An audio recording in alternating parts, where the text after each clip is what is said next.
के unit phi का क्या बनेगा। ई का यूनिट कल फार्मूले से आपको बताया था, E was equal to F over Q naught, that was newton per coulomb.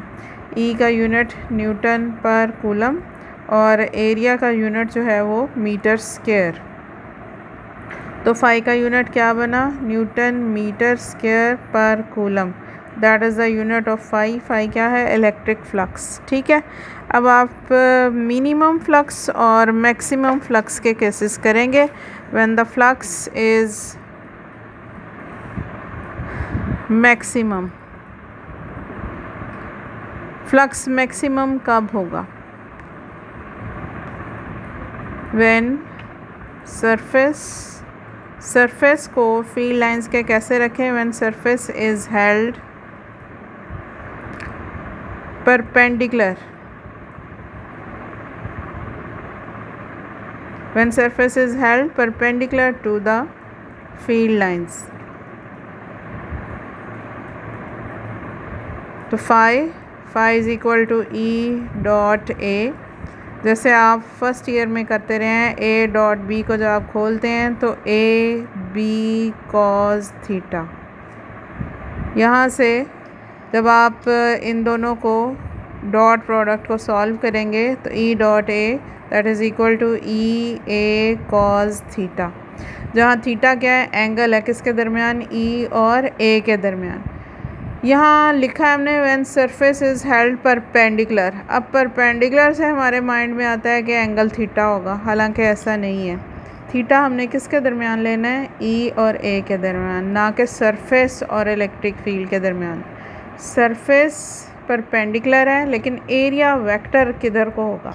अब मैं आपको दिखाती हूँ कि ये हमारे पास सरफेस है और that are the field lines. अगर यहाँ एक पेज में ले रही हूँ, उस पेज को फील्ड लाइंस दिखाने के लिए,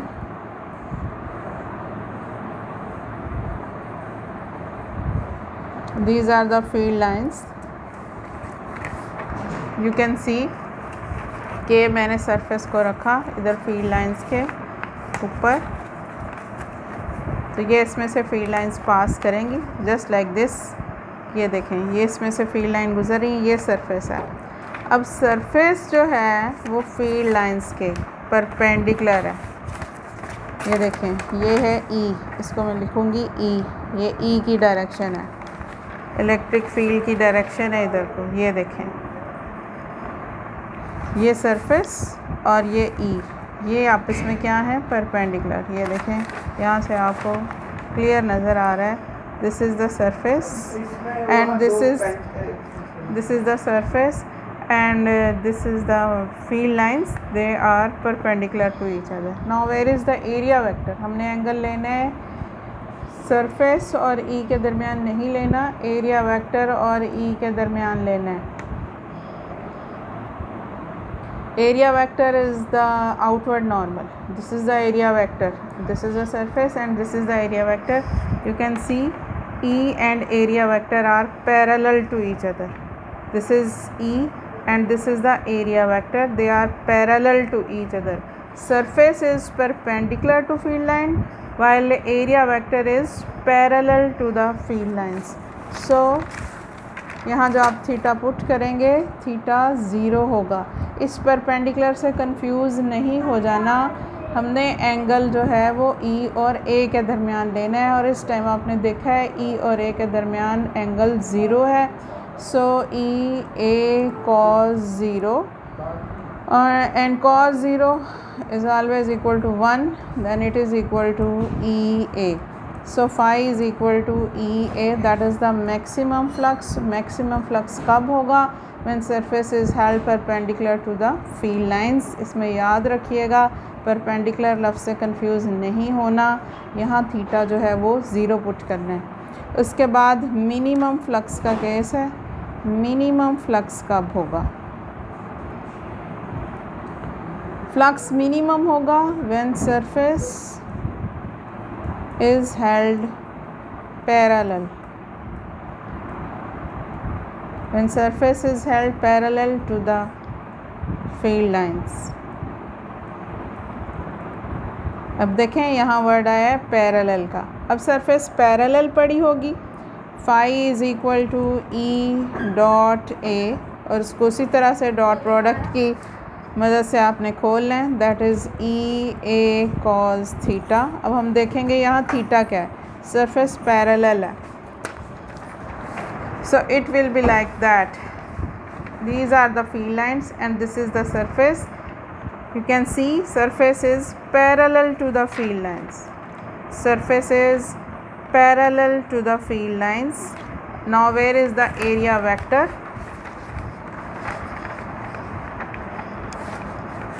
ये surface है which is parallel to the field lines. Surface is parallel to the field lines and this is the area vector, outward normal.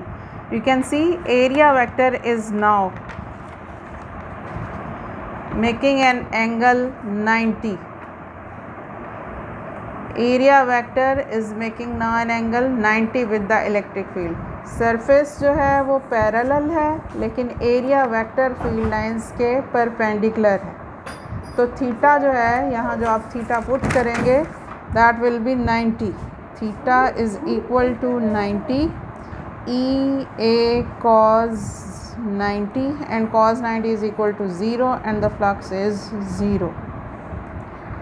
सो इन दो वर्ड से कंफ्यूज नहीं होना, सरफेस परपेंडिकुलर है और थीटा यहाँ 0 पुट कर रहे हैं, ऐसा क्यों है? सरफेस पैरेलल है और थीटा यहाँ 90 पुट कर रहे हैं, ऐसा क्यों है?